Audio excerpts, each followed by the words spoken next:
Hey YouTubers, I just want to let you know that this is my personal hair growth butter that I use for my hair and what my hair likes.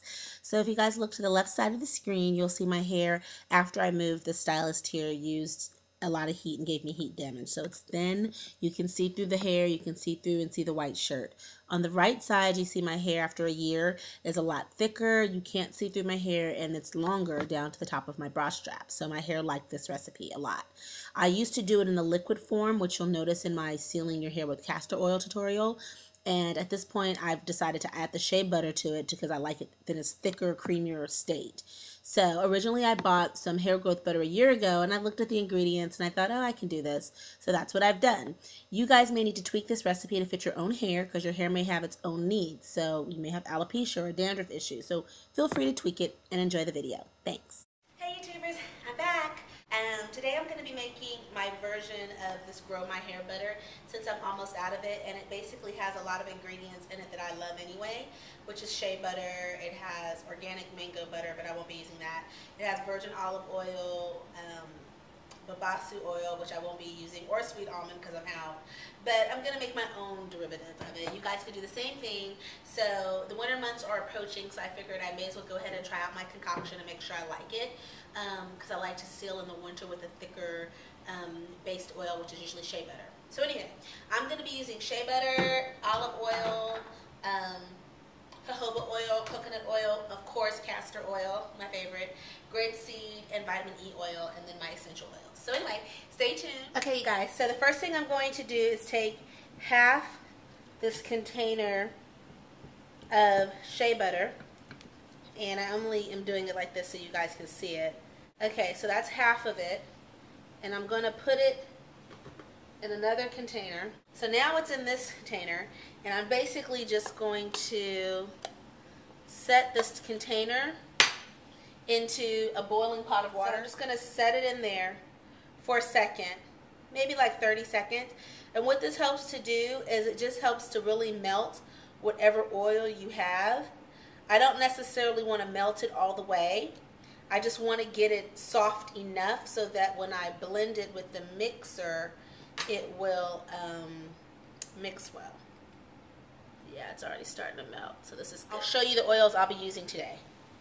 Coconut oil, castor oil. I'll put the most amount of the castor oil in. My olive oil. I bought this from Whole Foods, actually. This jojoba, it's actually cheaper than at the vitamin shop, which I liked. Grapeseed oil. I forgot to get the avocado and the almond because I thought I had some. And my vitamin E. And then for my scent, as well as good hair properties, I'll be using my lavender oil, my peppermint oil, and my rosemary sap. So let's just dump that in there. That wasn't the intention. But that's okay. You just want it soft enough. So I'm going to do 1 tablespoon of castor oil.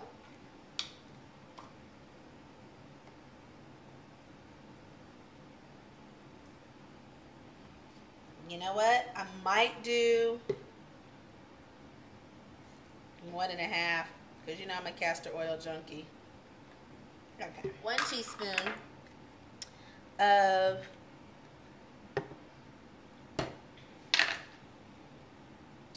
jojoba,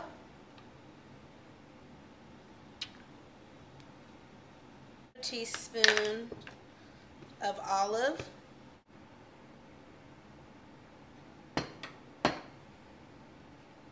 one teaspoon of coconut, half a teaspoon of grapeseed oil, 1/4 of a teaspoon of vitamin E.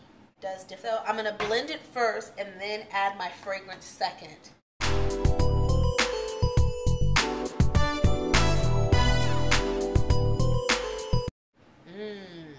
That's a good consistency, nice and fluffy. I am really loving this. I'm going to just go ahead and put that dollop in my hair right now. Now what I'm going to do so it doesn't smell so much like oil, I'm going to put in the properties that are good for the hair. So I'm going to put in this peppermint. I love peppermint. It helps to tingle and stimulate your hair, your scalp for growth. So I'm just going to put like 4, 5, 6, 7, 8, 10 drops of that. And I'm going to add in lavender. I do like 8. Because I love the smell of lavender, and the rosemary is good for your hair, but I don't like the smell as much. So I'm only going to put in like 5. 1, 2, 3, 4, and 5. Oops, 6. So I'm going to blend those together.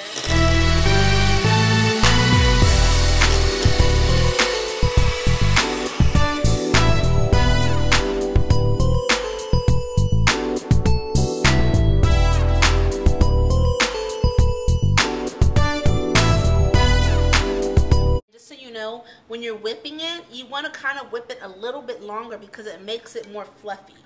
You know, see how you want the consistency to just kind of melt in your fingers. See how it's dissipating very quickly?